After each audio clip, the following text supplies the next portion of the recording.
Jai Shri Narayan. Jai Shri Narayan. Jai Shri Narayan. I pay my obeisances to my spiritual master, Srimad Jagat Guru Sudarshan Acharya Ji Maharaj. I pay my obeisances to Lord Sri Ramanuj.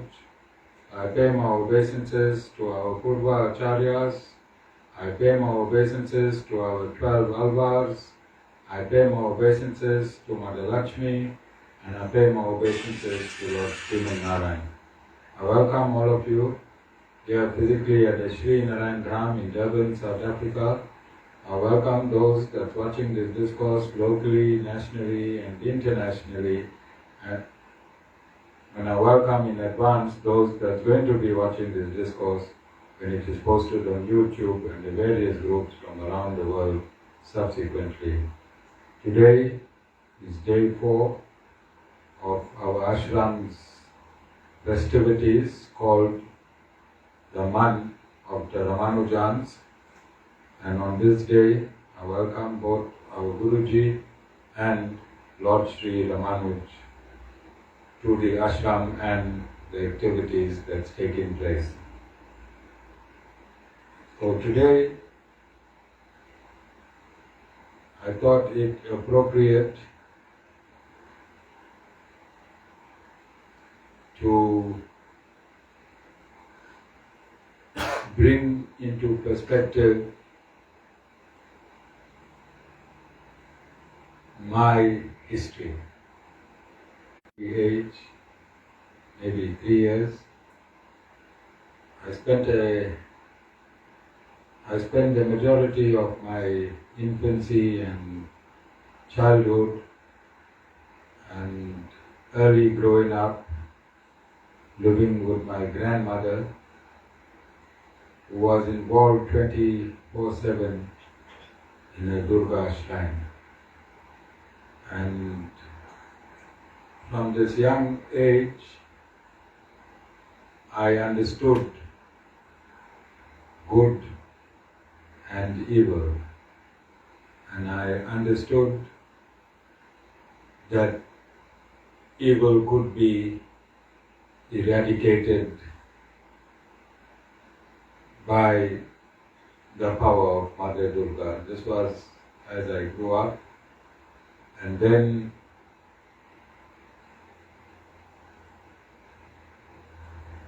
I went to primary school, and then I went to high school. When I was in high school, especially when I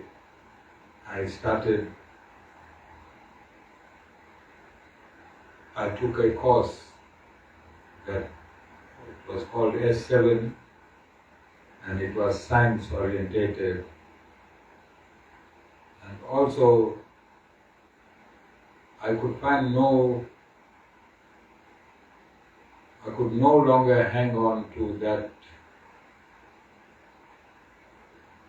theory of Mother Durga, because as I grew, I saw thousands of gods emerging in Sanatana Dharma, and I decided to go the scientific route, and I became an atheist at a very young age, starting from standard 8.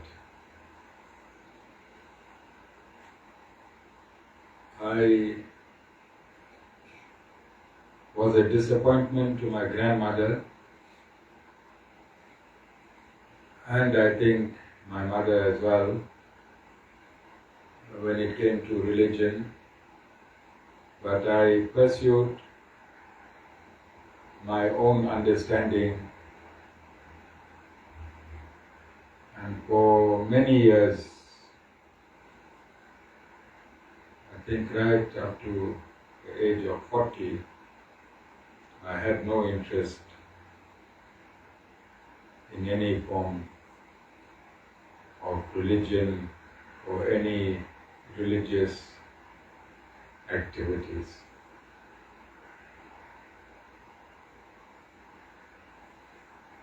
I think around 30, I think it was 30, And I remember I was sick again. I've been sick from the age of 21, continuously on and off, on and off. I used to get very, very sick. I used to be in a very dark space, and my mom took me to see a Pandit who did a reading on my date of birth, and he said, if you survive 45, then you live on to be 91, and you will die in prayer. I was still an atheist at this point in time, and I only went to the Pandit to appease my mother, and I was very upset that he said I'll die at the age of 91 in a prayer. Then, as I informed you all on Hanuman Jayanti, I think the first time I started praying after many years was the Hanuman Chalisa, 11 days for 40 days. And somehow something in the Chalisa attracted my consciousness, and I went into 10 years of consecutive 40 days fasting, doing the Hanuman Chalisa 11 times a day for 40 days in a 10-year period without missing a year. And in these 40 days, I would know somewhere deep within myself that I was born not for material achievements, because in my 30s I achieved everything materially possible. I achieved it very, very fast. And it gave me no satisfaction. All my material achievements gave me no satisfaction. So I had this inkling in the depths of my heart that my function was mass seva. That's how I understood it in my mind at that point in time. Throughout the 10 years, that my function in life was mass seva. So I didn't know about the Guru system at that point in time. I didn't understand what mass seva, how I would be involved in that mass seva. But it came as no surprise, because throughout my life I've been involved in some form of seva. From school, right up to the time I was working, right up to the time I was in the police force, up to the time I went into business, I was always involved in some sort of community work, community development. It was second nature to me. And when I came back in 2006, I was gone for 10 years, 1996 to 2006, I was divorced, and then I came back in 2006. And I thought that on my return, life would get bright and breezy again. Unfortunately, I was wrong, and we continued to suffer for the next 2 years, 2006, 2007. In 2008, early 2008, we started a factory, clothing factory, and as soon as we started the factory, we had 2 floors in Lawn Street. As soon as we started this factory, China came in, and we had to close.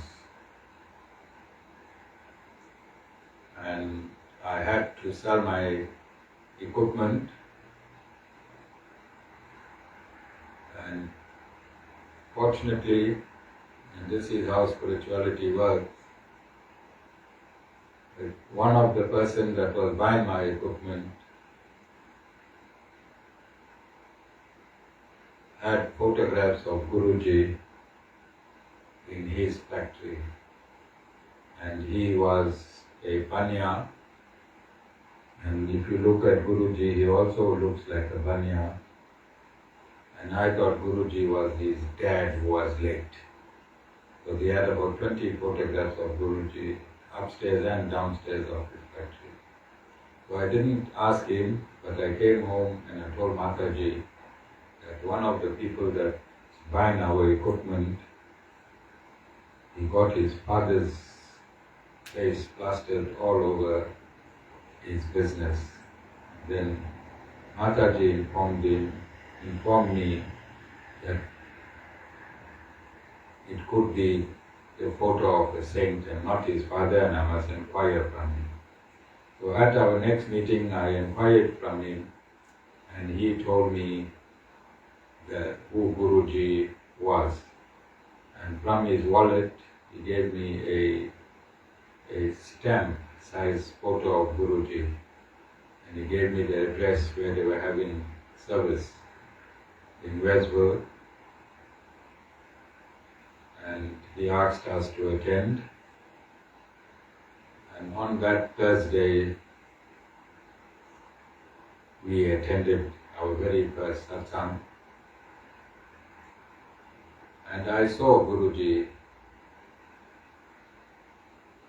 seated at this satsang, and I remember when we went to do the Havan was one of the great attractions of the satsang.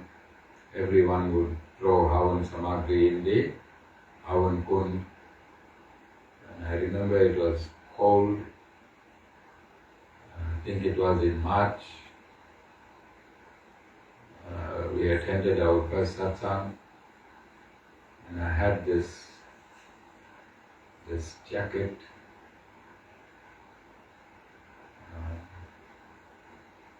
And I didn't want it to touch Guruji's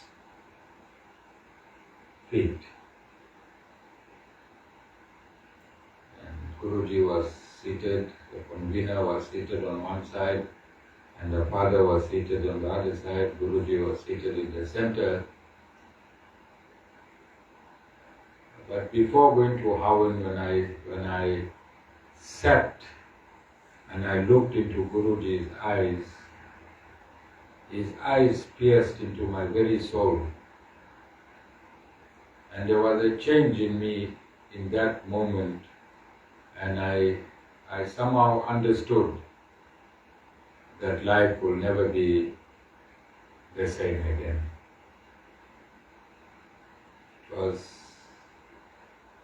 only later when I inquired did I learn that Guruji had passed on. He had left his mortal coil in 2007, May 22nd.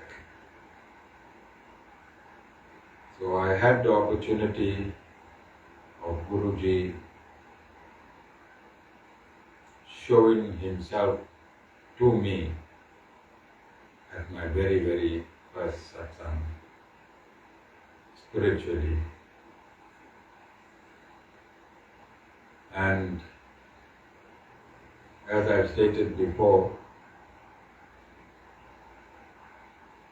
I was told that if I asked Guruji for anything, it would manifest.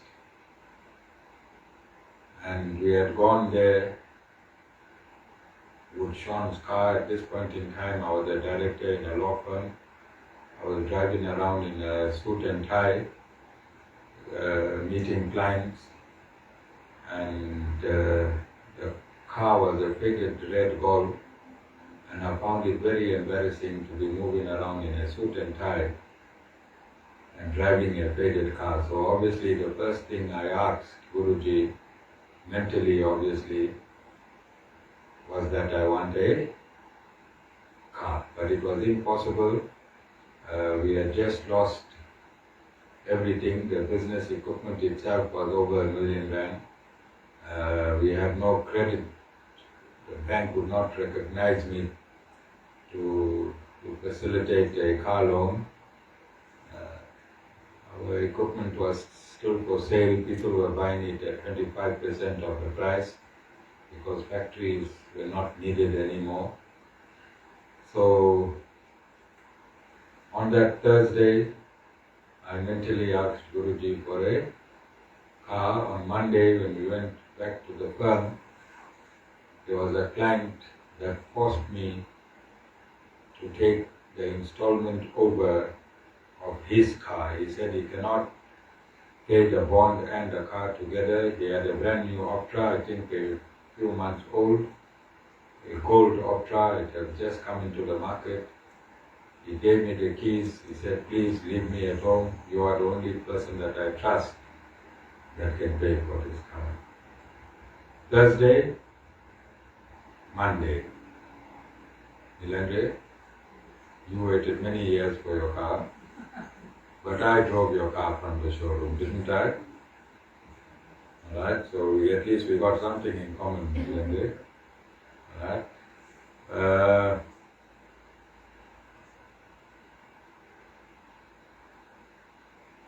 That Thursday, the coming Thursday, we did not go back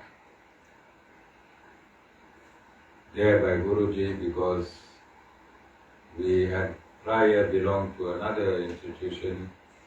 We were devotees of Sai Baba. So I took Guruji's car, my conscience was troubling me, and I went to Sai Baba. And then I had a realization at Sai Baba's ashram that now it is time for me to relinquish our ties with Sai Baba and go to Guruji's ashram. So I missed one service, the only service that we missed, and then the rest is history. But nothing comes easy in spirituality. Shravan was 15 years old at that point in time. We used to have service under a tree, only the shrine was covered, and not a Thursday was missed. No matter what happened, whether we had money, no money, we never missed service. They used to have Guruji's Samadhi week, starting on 22nd May and finishing on 27th May. Our towels would run out. Our bathing towels would run out. We had no time. That entire 7 days, our entire family, some of you might think, how Sean and Shravan is so blessed. They are blessed because they were dedicated. Remember, I'm not the Guru, I'm the father, I can't be the Guru. Their Guru is Guruji. Mataji's Guru is Guruji. I am your Guru. Their Guru is Guruji, and they served Guruji 100%. You see how big this yard is? I don't see anyone coming and breaking this yard, cleaning this yard. thinking of this yard. We used to go there as a family. We had a yard as big as this. And that yard had, vegetable and the big trees. Every 2 hours you rake, the leaves are back. We cleaned from corner to corner. Mataji would go into the toilets and clean from corner to corner. We really dedicated ourselves to Guruji in every aspect. And when it was the month, the Samadhi week, from 22nd to 27th, we would run out of towels because all we had to do was come home after midnight, sleep, get up next morning, run to work, go back and set up for the next day. Mataji, I would leave Mataji at the ashram, I would go back, I was still in sand mining. We'd close the sand pit at 3 o'clock. We would lose about 4,000-5,000 a day. It meant absolutely nothing to us. And we would rush back. And it was this craziness, this love for our Guru, unquestionable love for Guruji, whom we never had the opportunity to meet, whom we only knew from a photograph. This was our love for this Guru, Swami Sudarshanacharyaji Maharaj, that has catapulted us in this position that we are in today, serving the world to Swami Sudarshanacharyaji Maharaj.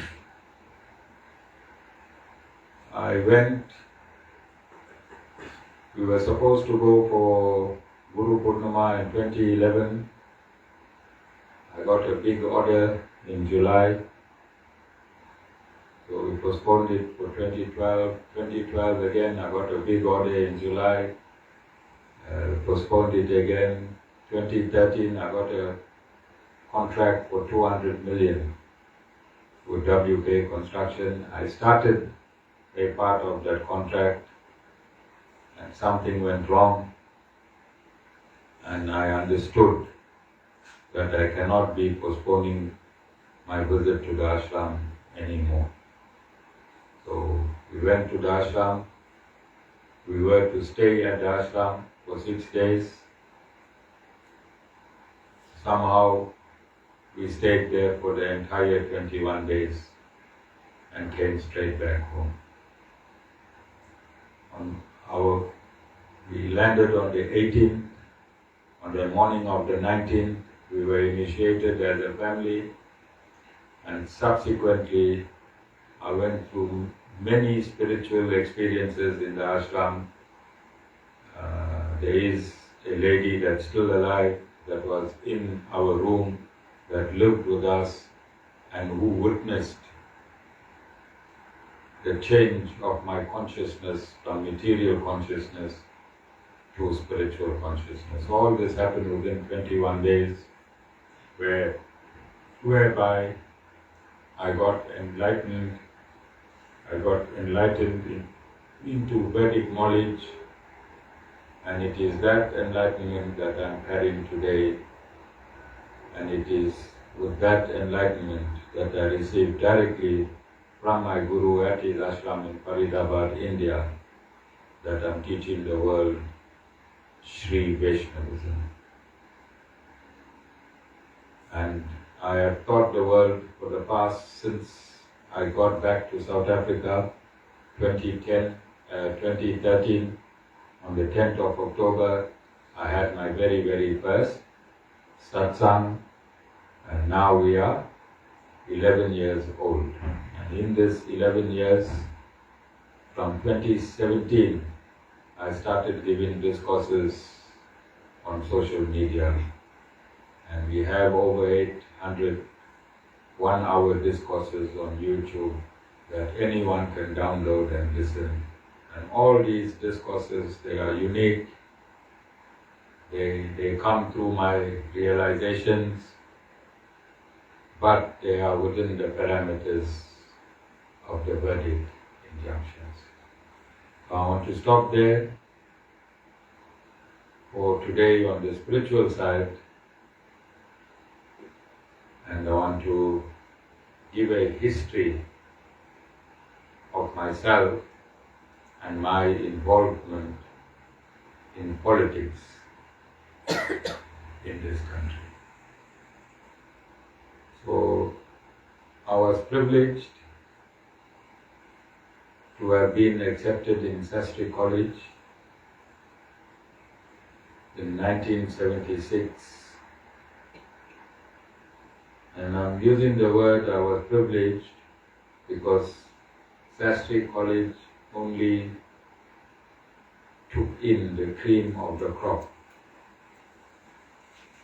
of people from all over Durban in primary school. So you had to have a certain average to have been accepted in Sastry College, and those that were educated in Sastry College have been successful around the world academically. I think you know that, Cyril. Must have heard about Sastry College. And I started in Standard 6, Standard 7, Sastry College. Standard 8, I took on S7. It was an all-male school, and it was like a military setup. If you didn't do your assignment, there were some teachers had their own unique way of assaulting you. One would whip with the left and smack you with the right. One would use a ruler sideways, make you bend down and tap your buttocks, but it had a sting. It had a deep sting. He wouldn't go too far. He had mastered how to tap your buttocks with the ruler sideways. And one would just shove you around. So it was in this setup that we were disciplined. This discipline we got from our family members at home, and when we came to school we were disciplined by our teachers. And Tivashni, if we went and complained at home about our teachers, we caught it at home as well. Parents did not listen to complaints about any teachers. So this is why our generation have a degree of principle and discipline. So when I was 14, when I was in Standard 8,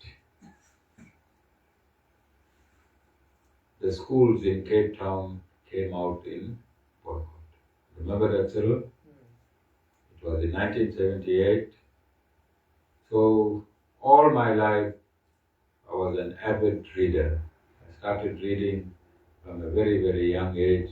In fact, when I was in primary school, I had finished reading all the James Hartley Chase. In Standard 5, all the James Hartley Chase. In Standard 4, all the Hardy Boys. And I had no more books, so I read Nancy Drew. So I was an avid reader right from them. Primary school, all the James Hartley Chase. So when I went to high school, I started reading other authors, Wilbur Smith. I used to watch the news, and whenever I got an opportunity to read the newspaper, so when these schools came out in boycott, I understood the reason. And as I said, Sastry College was like a military school. Teachers wouldn't hesitate to give you a kanpati. And I was one of the first pupils to walk out of the class in solidarity with the movement that had started in Cape Town. And I was really amazed when there were 4 of us on the school grounds. Our principal, Mr. Cheddy, Cheddy, that was his surname. And when I saw him coming, I braced myself for a terrible hiding, but he actually came and shook my hand and hugged me and told me, "Son, this is the spirit. I studied political science in university." So I was blessed by my principal at the age of 14 to go against the norm,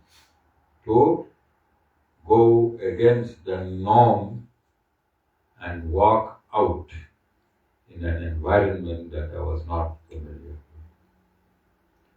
And in due course, in a few hours, the entire school was out, and we subsequently learned that all surrounding schools, remember Sastry College is in Durban, over 1,000 students. Then neighboring schools, Orient Girls High, Candy Desai, all these schools, thousands of students. We would congregate at Orient High School. You remember Orient High School was the venue for Indian weddings.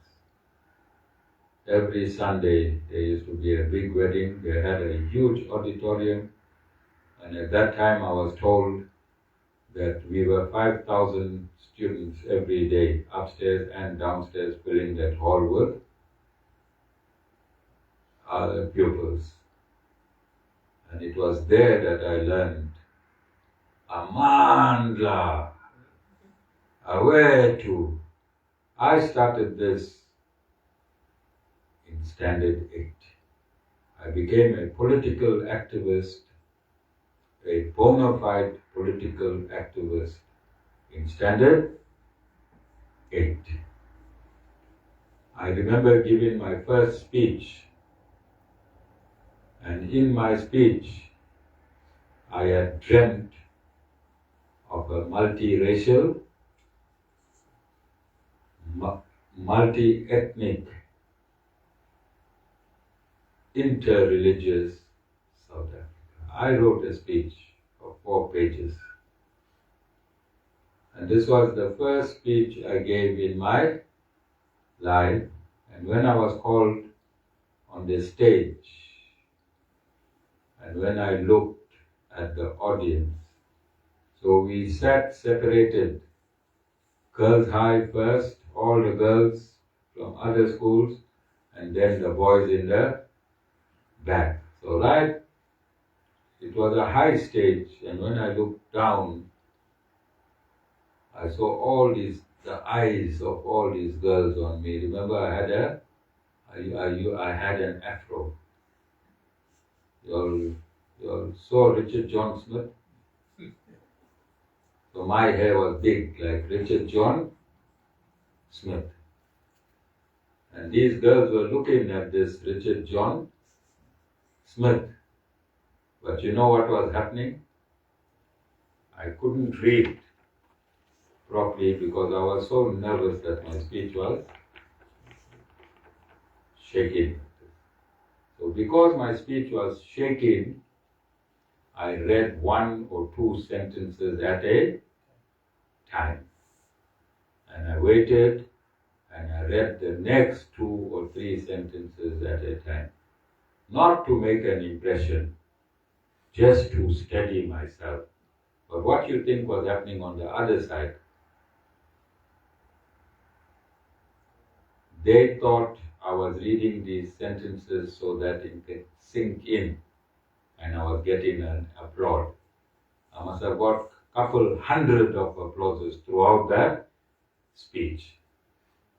But I see people are still applauding me today. Also, I attend big rallies. Now I'm not giving speeches, I'm just praying. And in my prayers, you hear the applause. Okay? So this didn't start today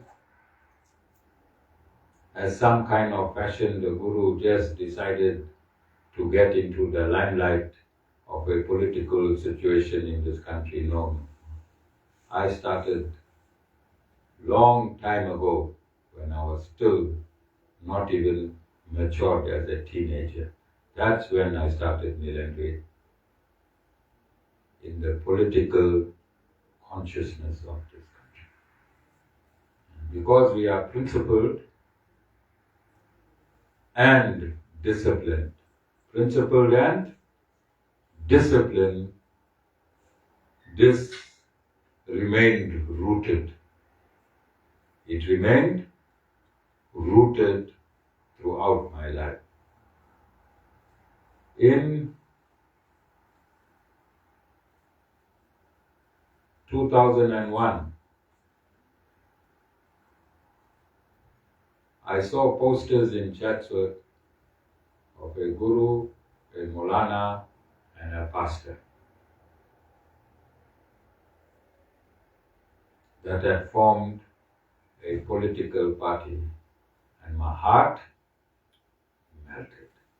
This was my dream. This is what I wrote in my speech in 1978. And in 2001, I saw this poster in Chatsworth. I investigated, I went to the head office, and I offered myself to the president of this organization. And he gave me an assignment, a political assignment. He said, I must do something that will enrich the organization politically as my first assignment. So it was 2001, it was January,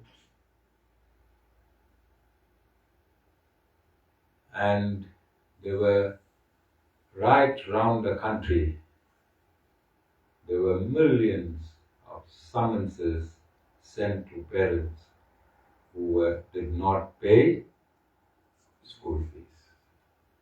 There were also repossessions of furnitures, and principals were withholding the school reports of children who were not paid school fees.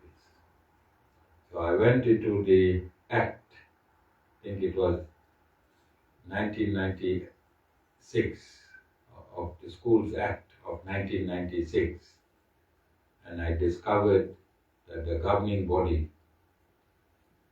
had absolutely no authority, legal stance to do what they were doing. So this became my project, and this became my assignment. We sent a fax to Kadir Asmal. He was the Minister of Education. He responded to the fax.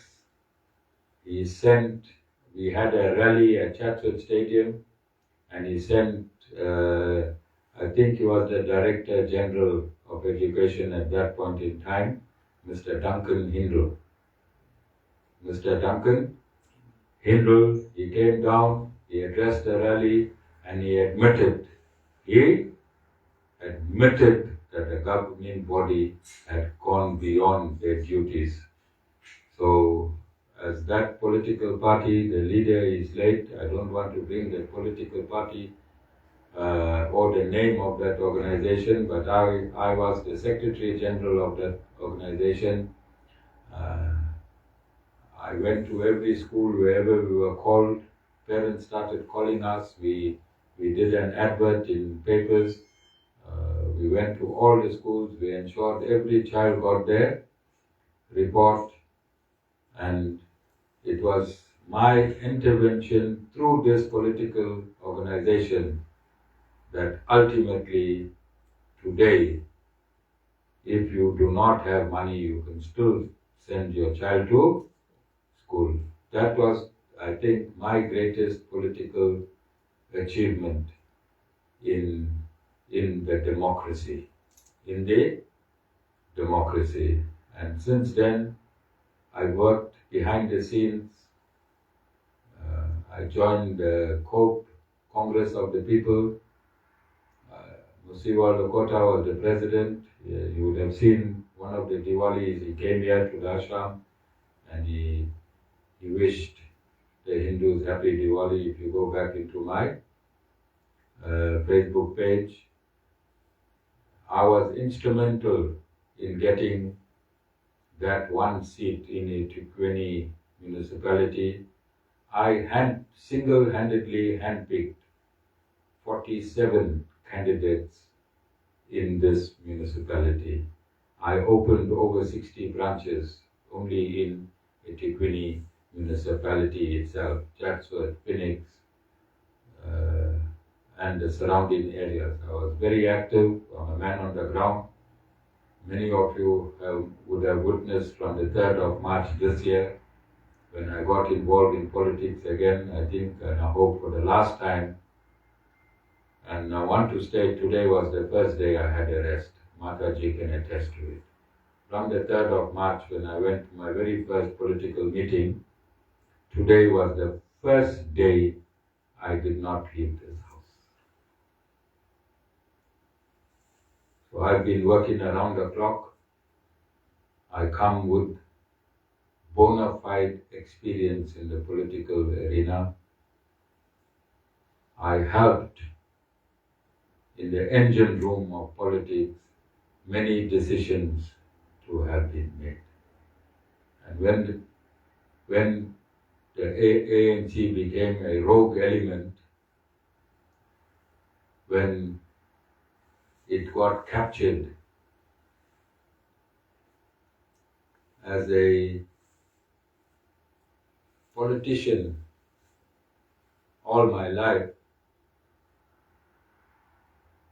I envisioned a few years ago, many years ago, that the only way that we can come out of the predicament of South Africa was through another black majority organization. And we were thinking in the political corridors that the ANC's partners, COSATU and SACP, if they broke away and formed a strong black opposition, it would have brought the ANC to political reality. Yes or no? Because there was no other way. These small opposition parties will never work. Will never work. They won't make a dent. The only reality was to get somebody as big, some organization as big or even bigger than the ANC. And this thought process entered my being about 10, 15 years ago. So this is what we try to do with COPE. But then the ANC then continues to do what they did then, they're doing now. They sent Shilowa into COPE. And Shilowa broke COPE down as they sent, or as they bought off Kumalo recently, the founder of Umkhonto Wesizwe. They did the same thing to Shilowa by the leader, and you can start disrupting the party right from the top. So they have not changed their tactics. They did this with Shilowa, and now they're doing this with Kumalo. They're doing this with Kumalo. But then, at that point in time, when COPE was formed, we didn't have this urgency that we have today. Today we don't have a South Africa. So it is with this in mind that I have volunteered my services to Jacob Zuma. And I have given them my 100%, and I continue to give them my 100%. Up until 29th of May, I will not stop working. But I'm coming with a wealth of political background. I'm not just some guru who got caught in the euphoria of politics. I've been steeped in politics all my life. South Africa is my country. I'm a man. I went and I served its borders. I am a military man. I went and served the borders of this country.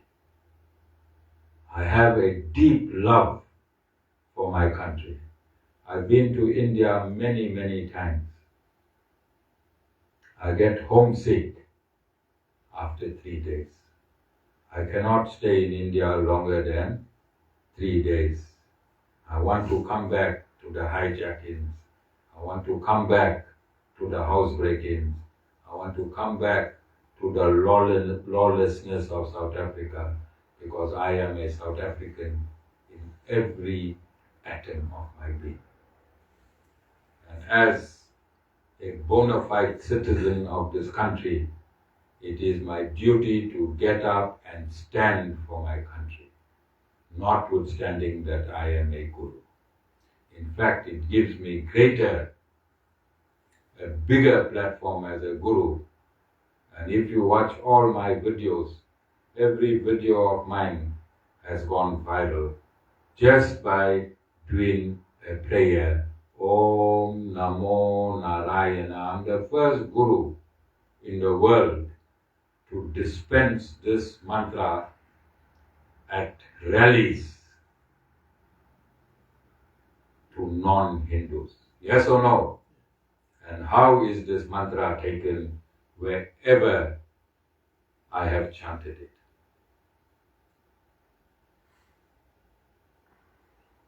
If you go on my TikTok, all these prayers every day the viewership is increasing and my followers are increasing. I'm not giving big political speeches. You hear me giving big political speeches at the rallies. All I do is pray, and I pray for the well-being of President Zuma. I pray for the well-being of all South Africans. I pray for the well-being of Mkhonto overseas.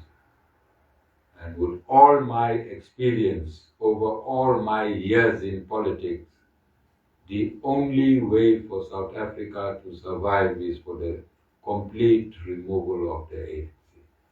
And the ANC can only be completely removed this year in 2024 if MK gets the majority.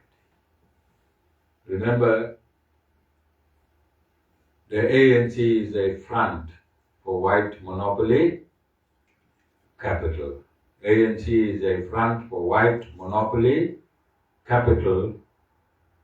And don't be a fool and go vote for the Moonshine Pact. Because the Moonshine Pact, they are also a front for white monopoly capital. The ANC have the same handlers that are handling the Moonshine Pact. The DA and all these other organizations, their funders are white monopoly capital. The same funders are funding the ANC. So if you think that the Moonshine Pact can get more than 51% and remove the ANC, the result of the country will be the same. And this is why I am saying our problem is not the ANC. We beat the ANC hands down already. We beat all opposition parties hands down already. Now we are fighting the white monopoly capital, who is now fronting with the IEC, the CIA, MI16. These are our obstacles as in controversies. And we are winning our battles on a daily basis. And this is why I'm encouraging the voters, go out in your millions and make it impossible for the CIA, even if they manipulate through the IEC, make the numbers impossible for them to do so. And this should give South Africans a signal. If the IEC is involved, if the CIA is involved, then it means that something that Umkhonto we Sizwe is doing is right. Doesn't it? That is why these external forces who should not be involved in the politics of South Africa is involved. And that's something that we are doing. We are saying we now don't want our prosperity to leave South Africa. We're saying we want our prosperity to rotate in South Africa. White monopoly capital, all of them have beautiful houses around the world, don't they? Our South African citizens are living in shacks. It's because of this white monopoly capital. It is this white monopoly capital that's owning the majority of the land. The MK does not want the land of white residents and South African businessmen and South African farmers. This is not the land we want to expropriate. We want to take the land from the white monopoly capital. If we take the land from white monopoly capital, will they now live in shacks? They already milked South Africa for the past 30 years of money that we won't be able to put our fingers on. That's the land we want. And that's the prosperity we want. And we want to take that land and that prosperity and give it to our own. And our own, when we say our own, it means whites, it means coloreds, it means Indians, and it means blacks. Do you understand? Every race is deprived in South Africa. The whites are deprived, the coloreds are deprived, the Indians are deprived, and the blacks are deprived. And we want to balance, we want to take what belongs to us naturally, legally. We want to take that and redistribute it to our own South African citizens. Is that a hard pill to swallow? Is it a difficult thing that you cannot understand? And the only party in South Africa that is not funded by white monopoly capital is MK Party. MK Party. It is South Africans themselves who is funding the MK Party. Remember, look at all what we're doing. We're not going out to the begging bowl anyway, are we? South Africans, ordinary citizens, poor, middle class, rich and very rich, have all pooled their own resources to bring MK Party where it is today in society. All of you understand? So I'm going to be using this platform, and every day there will be a message, a spiritual message, and every day there will be a political message. Why you should be voting for President Zuma and the MK Party. So I wanted to give my own background so that those listening to me will understand that I didn't jump on the gravy train of MK Party. I'm coming from a very, very long history in politics. Jai Shri Narayan.